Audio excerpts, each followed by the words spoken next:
তো 1300 কোটি বছর আগের ছবি কেমনে তুললো? আগের ছবি কেমনে তোলা যায়? তো এই নিউজটা দেখার পরে আমারও মনের মধ্যে প্রশ্ন জেগেছিল যে আসলে আগের ছবি কেমনে তোলা সম্ভব। এবং তখনই আমি আসলে বিষয়টা জানতে পারি, সেটা হচ্ছে আমরা যা কিছু দেখছি এটা কিন্তু মূলত আমাদের চোখে রিফ্লেক্ট। আপনাকে যে আমি দেখতে পাচ্ছি এটা হচ্ছে আপনার ছবিটা আলোর মাধ্যমে আমার চোখে প্রতিফলিত হচ্ছে। প্রতিফলিত হওয়ার ফলে আমি দেখতে পাচ্ছি। লাইট বন্ধ করে গেলে আমি আর দেখতে পাবো না, যদিও আপনি আছেন কিন্তু আমি দেখতে পাবো না। কেন? আলো নাই। আলো না থাকার কারণে আপনার ছবি আমার চোখে প্রতিফলিত হচ্ছে না। তাহলে আমার চোখে যেই মেশিন সিস্টেম করা আছে আল্লাহ সুবহানাহু ওয়া তাআলার পক্ষ থেকে, সেটা হচ্ছে আলোর বদৌলতে, আলো থাকতে হবে, আলোর বদৌলতে কোনো কিছুর ছবি আমাদের চোখে রিফ্লেক্ট হলে আমরা সেটা ধরতে পারি যে এটা কি। একদম সহজ এবং সিম্পল ভাষায় আপনাকে বুঝাচ্ছি। সেই ক্ষেত্রে আলোর নিজস্ব একটা গতি আছে। আপনার এখনকার অবস্থান আর আমার এখনকার দেখা একই সাথে ঘটতেছে না। ওই যে মানুষটা ওখানে হাঁটতেছে আর উনি যখন হাঁটতেছে আমি তখন দেখতেছি, এ কথা ভুল। আমি বক্তব্য দিচ্ছি আর আপনারা আমাকে সাথে সাথেই বলছেন লাইভ দেখা। লাইভ দেখায় আসলে যায় না, এটা অসম্ভব। কি জন্য? এই আলোটা তো আপনার কাছে পৌঁছতে হবে। কেন? আলো না থাকলে কি আপনি আমাকে দেখতে পাবেন? দেখতে পাবেন না। আপনি আমাকে কখন দেখতে পাচ্ছেন? যখন আলো আপনার চোখে পৌঁছতেছে। তাহলে আলোর তো একটা কি আছে? গতি আছে। কিন্তু আলোর গতি এত বেশি যে দেরিটা আপনি বুঝতে পারেন না। দেরিটা কি হওয়া যায় না? বুঝা যায় না, মনে হয় সাথে সাথে, কিন্তু না। এই আলোটা আমি যে বক্তব্য দিচ্ছি, আপনারা যে আমাকে দেখছেন, এই আলোটা যত দেরিতে আপনাদের কাছে পৌঁছতেছে আপনারা আসলে তত দেরিতে আমাকে দেখছেন। এটাই বাস্তবতা। আলোর গতি কতখানি? আলো প্রতি সেকেন্ডে 3 লক্ষ কিলোমিটার গতিতে চলে। প্রতি সেকেন্ডে 3 লক্ষ কিলোমিটার। তাহলে প্রতি মিনিটে কত? প্রতি ঘন্টায় কত? আমরা তো গাড়ি ঘোড়া বানাই, ট্রেন বানাই, বিমান বানাই, সব ঘন্টায় হিসাব করি যে ঘন্টায় কত কিলোমিটার গতিতে চলে। আর আলো সেকেন্ডে 3 লক্ষ কিলোমিটার যায়। তাহলে মিনিটে কত কিলোমিটার যেতে পারে, 1 ঘন্টায় কত কিলোমিটার যেতে পারে। এই জন্য আপনার মনে হচ্ছে আপনি আমাকে সাথে সাথে দেখছেন, কিন্তু আপনি আসলে আমাকে সাথে সাথে দেখছেন না। এই জন্য সূর্য আমাদের থেকে এত এত দূরে যে সূর্যের যে আলোটা আমরা সকালবেলা দেখতে পাই ওইটা আসলে 8 মিনিট আগের আলো। কতক্ষণ আগের আলো? 8 মিনিট আগের আলো। তথা ওই সূর্যের আলোটা আমার পর্যন্ত পৌঁছতে কত মিনিট সময় নিয়েছে? 8 মিনিট সময় নিয়েছে। এইবার আপনি বুঝেন যে তারা একটা মেশিন বানিয়েছে, সেই মেশিনকে পৃথিবী থেকে কয়েক লক্ষ কিলোমিটার দূরে পাঠিয়েছে। আর এটা হচ্ছে এই আমেরিকার গবেষণা সংস্থা নাসার সবচেয়ে বড় একটা কৃতিত্ব, যে তারা মহাকাশের এই জিনিস আবিষ্কার করেছে। কি সেই কৃতিত্বটা সেটা দেখেন। এটা বুঝলে মানুষ যে এই জিনিসটা নিয়ে গর্ব করে, এত বিশাল করে ফুলিয়ে ফাঁপিয়ে প্রচার করে বিজ্ঞানকে, অথচ অসার কিছুই নয়। কেমনে অসার সেটা আপনাকে বলছি। জেমস ওয়েব টেলিস্কোপ গেল, ছবি তুললো, পাঠালো, সেই ছবি গোটা পৃথিবী কাঁপিয়ে দিল, মনে হচ্ছে ছবি। বাপরে বাপ, কত বড় একটা অর্জন! 1300 কোটি বছর আগের ছবি আমরা তুলেছি। কিন্তু আপনি যদি হাকিকত জানেন দেখবেন যে কিছুই না, অসার। কেমনে অসার আমি বলি। তারা একটা মেশিন বানিয়েছে, সেই মেশিনকে কয়েক লক্ষ কিলোমিটার দূরে পাঠিয়েছে। দূরে পাঠিয়ে ওই মেশিনে খুব দামি উন্নত মানের ক্যামেরার সেন্সর বসাইছে, যাতে বহু দূরের ছবি তুলতে পারে। যত দূরে আসলে ওই ক্যামেরার যাওয়া সম্ভব নয়। এখন ওর সীমানা তো নাই, মানে যত দূর পর্যন্ত ওর ক্যামেরা যেতে পারে, কিন্তু ও জানে না যে এর সীমানা কত বড়। তো যত দূর ওর ক্যামেরা যায়, তত দূরের ছবি তুলে পাঠা।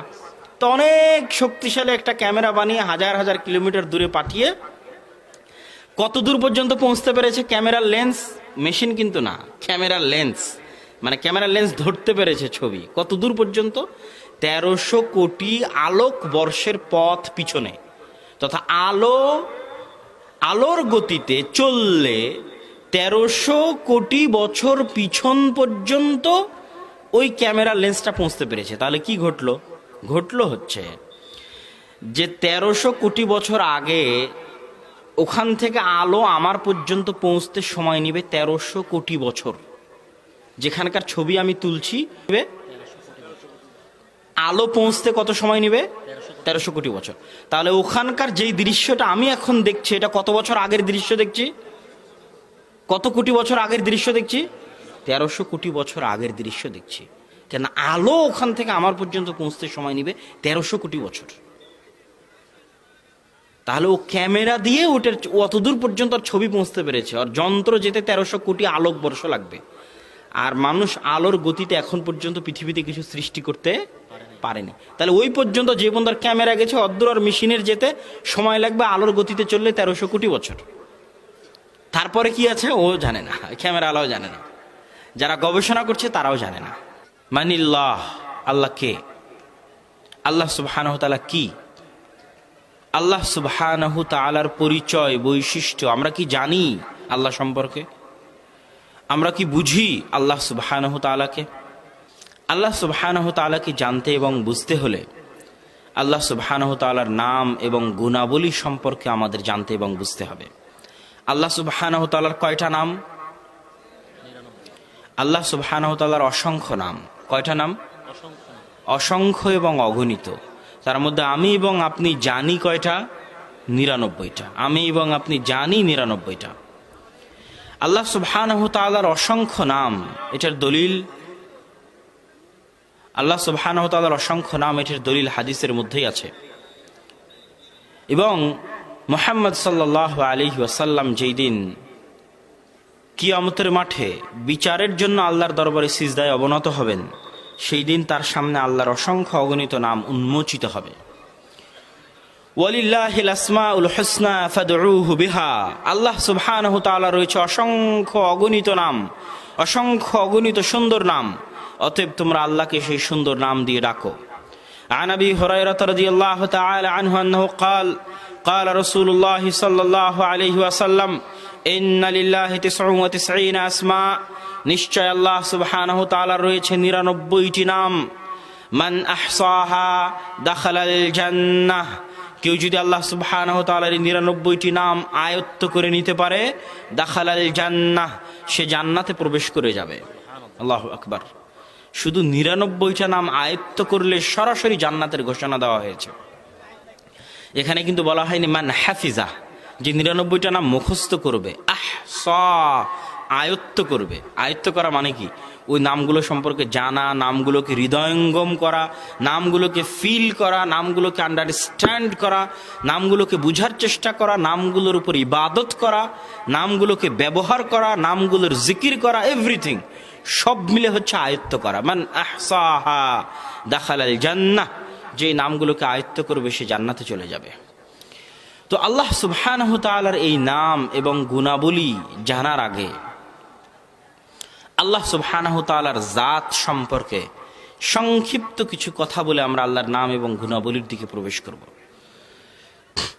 আল্লাহ সুবহানাহু ওয়া তাআলার জাত মানে সত্তা। আল্লাহ সুবহানাহু ওয়া তাআলা কোথায়? তাহলে এটা আল্লাহ সুবহানাহু ওয়া তাআলার সত্তাগত আমাদের জ্ঞান, যে আল্লাহ সুবহানাহু ওয়া তাআলার সত্তা কোথায়, এই বিষয়ে আমাদের জ্ঞান হচ্ছে আল্লাহ সুবহানাহু ওয়া তাআলা কোথায়? আরশের উপরে। কোথায়? আরশ কোথায়? আচ্ছা, আল্লাহ সুবহানাহু ওয়া তাআলার সত্তা সম্পর্কে এই ছোট্ট জ্ঞান, যে আইনাল্লাহ, আল্লাহ কোথায়, এই ছোট্ট জ্ঞান আমাকে এবং আপনাকে আল্লাহ সুবহানাহু ওয়া তাআলা সম্পর্কে অনেক কিছু জানাবে, অনেক কিছু বুঝাবে, অনেক কিছু জানতে এবং বুঝতে সহযোগিতা করবে। আমরা যেই পৃথিবীতে অবস্থান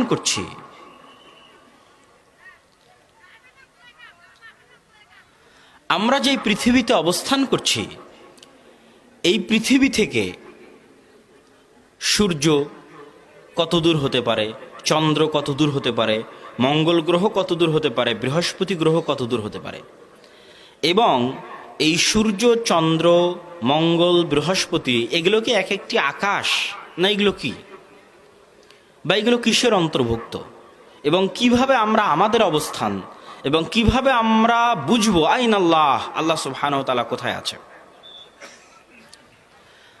তার আগে সামান্য একটু বিজ্ঞানের আলোচনা করে আমি বক্তব্য